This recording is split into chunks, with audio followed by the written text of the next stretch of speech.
வருஷம் வருஷம் வருடங்கள் மாறுது, மாதம் மாதம் தேதிகள் மாறுது. ஆனால் எங்களுடைய வாழ்க்கையில் எந்த மாற்றம் இல்லையே அப்படின்னு எதிர்பார்க்குறாங்க. ஏன்னா காலச்சக்கரத்துக்கு 8ஆம் இடம். இந்த 8ஆம் இடத்துல நம்ம விருச்சிக ராசிக்காரங்க அமர்ந்திருக்காங்க. போராட்டம் விலக போகுது, பிரச்சனைகள் விலக போகுது, துன்பங்கள் விலக போகுது, கவலைகள் விலக போகுது. இத்தனை விலகல் அவங்களுக்கு உறுதியாக இந்த 2026 குரு பகவானுடைய பரிபூரண ஆற்றல் மூலமாக இவங்களுக்கு கிடைக்கும். இவங்களால உழைச்ச உழைப்பு ஒன்றா இருக்கும், கிடைக்கிற ஊதியம் கம்மியாக இருக்கும். இவங்க ஊதியத்தை இன்னொருத்தவங்க வாங்கிடுவாங்க. இவங்க கஷ்டப்பட்டு வேலை பார்த்த சம்பளத்தை இவங்க வாங்க முடியாமல் மற்றவங்க வாங்கியிருக்காங்க. ஸோ இந்த வருடம் இவங்க உழைத்த உழைப்புக்கான ஊதியம் உறுதியாக கிடைக்குங்கிறத சொல்லலாம். பெண்கள் எந்தெந்த விஷயத்துல ரொம்ப ஜாக்கிரதையா இருக்கும்? பெண்கள் பார்த்தீங்கன்னா இந்த 2026 விருச்சிக ராசி பெண்கள் மகிழ்ச்சியாக தான் இருக்க போகிறாங்க. ஜாக்கிரதையாக இருக்கிறது சில விஷயங்கள் தான். விருச்சிக ராசி பெண்கள் தன்னுடைய எழுச்சியின் மூலமாக, தன்னுடைய முயற்சியின் மூலமாக மிகப்பெரிய ஒரு வெற்றியாளராக உறுதியாக வரும். திருமண தடை சார், விருச்சிக ராசிக்காரர்கள் நிறைய பேர் திருமண தடை, திருமணம் ஆகல, திருமணம் கைக்கூடி வரல, திருமணமாயுமே பிரிஞ்சு போயிடுறாங்க, குடும்பத்துக்குள்ள பிரச்சனை, ஒரு மாதத்துல பிரிஞ்சிடுறாங்க, சேர்ந்து வாழ முடியல அப்படிங்கிற நிறைய பிரச்சனைகள் சொல்லிட்டே இருந்தாங்க. அதற்கான மாற்றங்கள்லாம் இந்த 2026 இருக்குமா சார்?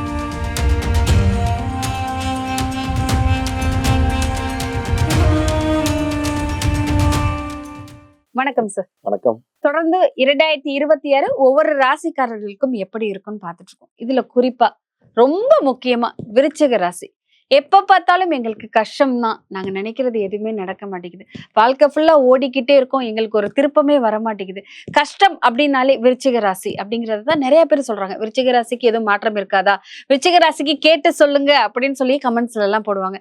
ஏன் சார் விருச்சிக ராசிக்கு 2026 ஏதாவது மாற்றம் ஏற்படுமா? கண்டிப்பா மேடம். அதாவது நம்ம யூடியூப் சேனல்ல பேசும்போதே பல கமெண்ட்ஸ் வரும். அதில் விருச்சிக ராசிக்காரங்க அதிகமாக கமெண்ட்ஸ் பண்ணுவாங்க. நீங்க சொல்றீங்க என் வாழ்க்கையில மாற்றம் வர மாட்டேங்குது, நாங்கள் போராட்டத்தை மட்டும் தான் சந்திக்கும், வருஷம் வருஷம் வருடங்கள் மாறுது, மாதம் மாதம் தேதிகள் மாறுது, ஆனால் எங்களுடைய வாழ்க்கையில் எந்த மாற்றம் இல்லையே அப்படின்னு எதிர்பார்க்குறாங்க. ஏன்னா காலச்சக்கரத்துக்கு 8ஆம் இடம். இந்த 8ஆம் இடத்துல நம்ம விருச்சிக ராசிக்காரங்க அமர்ந்திருக்காங்க. பல ரகசியங்களை ஆளுமை செலுத்தக்கூடிய நபர்கள் நம்மளுடைய விருச்சிக ராசிக்காரங்க ரொம்ப ஆழ்ந்த சிந்தனையில செயல்படுவாங்க. ரொம்ப யோசிப்பாங்க. அது அவங்களுக்காண்டி கிடையாது, மற்றவங்களுக்காக. அதுதான் மைனஸ். இவங்க அவங்களுக்காக யோசிக்க ஆரம்பிக்கக்கூடிய வருடம் தான் இந்த 2026. போராட்டம் விலக போகுது, பிரச்சனைகள் விலக போகுது, துன்பங்கள் விலக போகுது, கவலைகள் விலக போகுது. இத்தனை விலகல் அவங்களுக்கு உறுதியாக இந்த 2026 குரு பகவானுடைய பரிபூரண ஆற்றல் மூலமாக இவங்களுக்கு கிடைக்கும். 2026 விருச்சிக ராசிக்கான வருடம். கண்டிப்பா அற்புதமான வருடம்.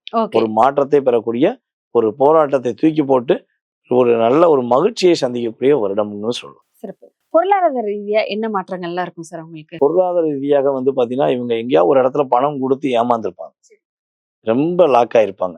அதே போல இன்னொரு விஷயம் பணம் கொடுத்து ஏமாறல, வேலையில இவங்க ரொம்ப நாளா எதிர்பார்த்த ஒரு ப்ரொமோஷன், அதன் மூலமாக லாபம் அப்படிங்கிற விஷயங்கள்லாம் கிரக ரீதியா கிடைக்கும். பணம் கொடுத்து ஏமாந்தாலும் கிடைச்சிரும். அதே போல வேலையில ப்ரொமோஷன் கிடைக்கும், அதன் மூலமாக இவங்களுக்கு இன்க்ரிமெண்ட் கிடைக்கும், நல்ல லாபத்தை சந்திக்கக்கூடிய வாய்ப்பு உண்டு. சொந்தமாக தொழில் செஞ்சுக்கிட்டு இருக்கவங்களுக்கு தொழிலில் ஒரு மிகப்பெரிய ஏற்றம் உண்டு. இவங்க உழைச்ச உழைப்புக்கு இந்த வருடம் தான் சரியான ஊதியம் வாங்குவாங்க. இந்த வருஷம் கண்டிப்பா. இவங்களால உழைச்ச உழைப்பு ஒன்றா இருக்கும், கிடைக்கிற ஊதியம் கம்மியா இருக்கும். இவங்க ஊதியத்தை இன்னொருத்தவங்க வாங்கிடுவாங்க. இவங்க கஷ்டப்பட்டு வேலை பார்த்த சம்பளத்தை இவங்க வாங்க முடியாம மற்றவங்க வாங்கியிருக்காங்க. ஸோ இந்த வருடம் இவங்க உழைத்த உழைப்புக்கான ஊதியம் உறுதியாக கிடைக்குங்கிறத சொல்லலாம். ஓகே. வீடு வண்டி வாகனம் வாங்குவாங்களா சார் 2026 விருச்சிக ராசிக்காரர்கள்? வண்டி வாகனங்கள் வாங்கக்கூடிய யோகங்கள் இந்த 2026 கிரகங்கள் ரீதியாக கிட்டத்தட்ட ஜனவரி மாதத்திலிருந்து ஜூன் மாதம் வரை இருக்கு. ஸோ அது வரையும் இவங்க வண்டி வாகனங்களுக்குரிய செயல்பாடுகள் செயல்படுத்தலாம், கண்டிப்பா வாங்கலாம். புதிய வண்டி வாகனம் தான் வாங்கணும், பழைய வண்டி வாகனங்கள் வாங்குவதை தவிர்க்கணும். செகண்ட் ஹேண்ட்ல வாங்கக்கூடாது. பெண்கள் எந்தெந்த விஷயத்துல ரொம்ப ஜாக்கிரதையா இருக்கும்? பெண்கள் பாத்தீங்கன்னா இந்த 2026 விருச்சிக ராசி பெண்கள் மகிழ்ச்சியா தான் இருக்க போறாங்க. ஜாக்கிரதையா இருக்கிறது சில விஷயங்கள் தான். அதாவது என்ன சொல்றேன்னா, ஒரு 90% மகிழ்ச்சி, 10% கவனம் அப்படிங்கிற சொல்ல போறோம். இந்த 90% என்னென்ன விஷயங்கள்லாம் மகிழ்ச்சி இருக்குன்னா, திருமண பாக்கியங்கள் உண்டாக போகுது, குழந்தை பாக்கியம் கிடைக்க போகுது, அதே போல பொருளாதார விஷயங்கள் நல்ல ஏற்றம் உண்டு, இவங்களுக்கான ஒரு அங்கீகாரம் கிடைக்குங்கிறத சொல்ல முடியும். நிறைய போராட்டத்தை சந்திச்சுக்கிறாங்க. கிட்டத்தட்ட நம்மளுடைய விருச்சிக ராசியில அனுச நட்சத்திரக்காரங்களை கூட்டு வச்சு கேட்டா தெரியும், அடி மேல அடி, இடி மேல இடி விழுந்துகிட்டே இருக்கு. எங்க போற பிரச்சனைனாலும் இவங்ககிட்ட ஒப்படைச்சிடறாங்க. இவங்க அவங்க பிரச்சனையை சரி பண்ணி முடியும், இன்னொரு பிரச்சனை வந்துடுது. ஸோ யோசிக்க கூட விட மாட்டேங்காங்களே, நம்ம பிரச்சனையிலே இருக்கோமேங்கிற சூழ்நிலையில இருக்காங்க. வேலையெல்லாம் இழந்து வேலையே இல்லாம இருக்கக்கூடிய சூழ்நிலைலாம் நம்ம விருச்சிக ராசி பெண்களுக்கும் உண்டு. விருச்சிக ராசியில உள்ள நம்முடைய ஆண்களும் சந்திக்கிறாங்க. ஸோ அவங்க இருவருக்குமே ஒரு மாற்றத்தை கொடுக்கக்கூடிய ஒரு அற்புதமான வருடம். விருச்சிக ராசி பெண்கள் தன்னுடைய எழுச்சியின் மூலமாக, தன்னுடைய முயற்சியின் மூலமாக மிகப்பெரிய ஒரு வெற்றியாளராக உறுதியாக வருவாங்க. ஓகே. பணம் சேமிக்கணும் அப்படின்னு நினைக்கிறவங்கனால வந்து ரொம்ப நாளா நினைச்சிருப்பாங்க. கொஞ்சம் பணமாவது சேர்த்து வைக்கணும். ஆனா அது முடிஞ்சிருக்காது. இந்த வருடம் பணம் கையில வந்து சேர்க்கறதுக்கோ, பணம் சேர்த்து ஏதாவது ஒரு பொருள் வாங்குறதுக்கான வாய்ப்புகள் இருக்கா சார்? கண்டிப்பா இருக்கு மேடம். நம்மளுடைய குரு பகவான் வந்து பாத்தீங்கன்னா விருச்சிக ராசிக்காரங்களுக்கு 2ஆம் இடத்தை ஜனவரியிலிருந்தே ஆல்ரெடி பார்க்க அவர் அதிசாரமாக சென்ற குரு பகவான் திரும்ப மிதுன ராசியில தான் வந்து உட்கார்ந்துருக்கார். அவருடைய பார்வை 7ஆம் பார்வை நம்மளுடைய விருச்சிக ராசிக்காரங்களுடைய 2ஆம் இடமான தனுசு ராசியில உள்ளது. அதுக்கடுத்து வந்து பாத்தீங்கன்னா நம்முடைய குரு பகவானுடைய 5ஆம் பார்வை என்று சொல்லக்கூடிய துலாம் ராசி, அதாவது மிதுன ராசியில உட்கார்ந்திருக்க குரு பகவான் தன்னுடைய 5ஆம் பார்வை மூலமா துலாம் ராசியை பார்க்க. அப்போ ஒரு பாதுகாப்பு இருக்கும். பேக்லயும் பாதுகாப்பு, ஃப்ரண்ட்லயும் பாதுகாப்புன்னு சொல்லக்கூடிய ஒரு பொக்கிஷத்துல அவங்க செயல்படக்கூடிய வாய்ப்பு உண்டு. பொருளாதாரம் இவங்க கரெக்டான முறையில சுப விரய செலவுக்கு பயன்படுத்தினாங்கன்னா இவங்களுக்கு சேமிப்பாக தங்கும். சிறப்பு.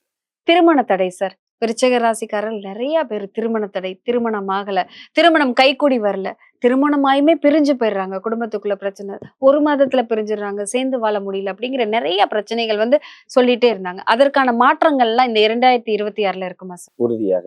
அதாவது ஃபர்ஸ்ட் ஒரு விஷயம் எடுத்துக்கிடுவோம். திருமண வாழ்க்கையில போராட்டம். அது யாரு ஃபர்ஸ்ட் கை தூக்குவானா விருச்சிக ராசிக்காரங்க தான் தூக்குவாங்க. ஏன்னா இவங்க மனசார நேசிப்பாங்க.